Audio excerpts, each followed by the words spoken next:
HCF के topic को समझेंगे।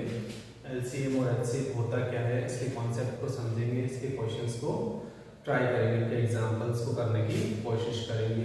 तो सबसे पहले तो हम देखते हैं कि एलसीएम और एचसीएफ होता क्या है। एलसीएम और एचसीएफ की यहाँ पर हम डेफिनेशन देखें तो LCM stands for least common multiples या फिर lowest common multiples. Least common multiples या लोएस्ट कॉमन मल्टीपल का मीनिंग होता है कि एक ऐसा छोटा से छोटा नंबर, लोएस्ट नंबर, जो जितने भी नंबर्स दिए हुए हैं उन सब से डिवाइड हो जाए, एक ऐसा नंबर जिसे हम लीस्ट कॉमन मल्टीपल्स या फिर एलसीएम कहते हैं। तो चलिए हम देखते हैं, एग्जांपल्स लेते हैं और क्वेश्चन को सॉल्व करने की कोशिश करते हैं कि किस प्रकार से हम एलसीएम को कैलकुलेट कर सकते हैं। अगर हमें एलसीएम कैलकुलेट करना है तो मिनिमम कम से कम हमें दो संख्याएं या दो नंबर्स दिए हुए होने चाहिए। चलिए हम शुरू करते हैं एग्जांपल्स और देखते हैं कि ये कैसे कैलकुलेट किया जाता है। सबसे पहले एग्जांपल नंबर 1 हम ले लेते हैं। अगर आपको कोई दो नंबर या दो संख्याएं ऐसी दी हुई हैं, पहला मेथड जिसके अंदर कोई दो संख्याएं ऐसी दी हुई है जो छोटा वाला नंबर बड़े वाले नंबर का मल्टीपल हो या उसकी टेबल में वो नंबर आता है। सपोज कीजिए हमें 15 एंड 45 का एलसीएम निकालना है।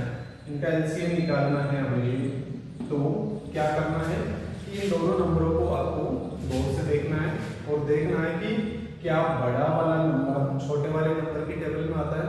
अगर हाँ ऐसा होता है तो बड़ा वाला नंबर ही इन दोनों का एलसीएम होगा। और अगर सेकंड केस में अगर ऐसा नहीं होता है, अगर बड़ा वाला नंबर छोटे वाले नंबर की टेबल में नहीं आता तो फिर हम कैसे सॉल्व करेंगे। तो सपोज कीजिए 20 एंड 35, यहाँ पर हमारे पास दो नंबर है जिनका एलसीएम कैलकुलेट करना है। तो कैलकुलेट कैसे करेंगे, तो सबसे पहले तो हम देख लेंगे कि इन दोनों नंबरों में क्या सिमिलरिटी है। एक सिमिलरिटी में है कि ये दोनों ही 5 की टेबल में आती है, तो दोनों के अंदर ही सिमिलरिटी, तो हम इसको सबसे पहले 5 से कैंसिल आउट कर देंगे, दोनों को 5 से डिवाइड कर देंगे। 5 को जब मैं इसको डिवाइड करूंगा तो ये हो जाएगा 5 4 जा 20, यहाँ 4 आ जाएगा और 5 7 जा 35। यहाँ पे हमारे पास 4 और 7 मिल चुका है। अब इन दोनों नंबरों के अंदर क्या कोई सिमिलरिटी है? नहीं है। अगर इन दोनों नंबरों में कोई सिमिलरिटी नहीं है, दोनों का कोई रिलेशन नहीं है, तो दोनों को मल्टीप्लाई कर देंगे, ये हो जाएगा 4 7 जा 28। अब हमने कौन से नंबर से इसको डिवाइड किया था? सबसे पहले 5 से डिवाइड किया था, तो हम इसको 5 से वापस से मल्टीप्लाई कर देंगे, ये आ जाएगा 5 8 जा 40, कैरी हो जाएगा 4 5 2 जा 10 10 एंड 4 40 140। तो इन दोनों का एलसीएम आएगा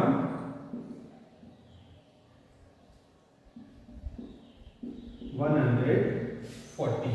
ठीक है, फर्स्ट केस में देख लेना कि अगर छोटा वाला नंबर बड़े वाले नंबर को डिवाइड कर देता है तो बड़ा वाला नंबर ही एलसीएम होता है। और नीचे वाले केस में अगर कोई भी नंबर छोटा वाला नंबर बड़े वाले नंबर को नहीं करता तो उसको एक कॉमन नंबर है कोई भी जिससे डिवाइड करके लास्ट में ऐसा नंबर आ जाए, दोनों जो प्राइम नंबर आ जाए, आगे दोनों में कोई भी कॉमन नंबर से डिवाइड नहीं हो सकता, तो हम क्या करेंगे, उन दोनों नंबरों को मल्टीप्लाई करेंगे और जिस नंबर से हमने डिवाइड किया है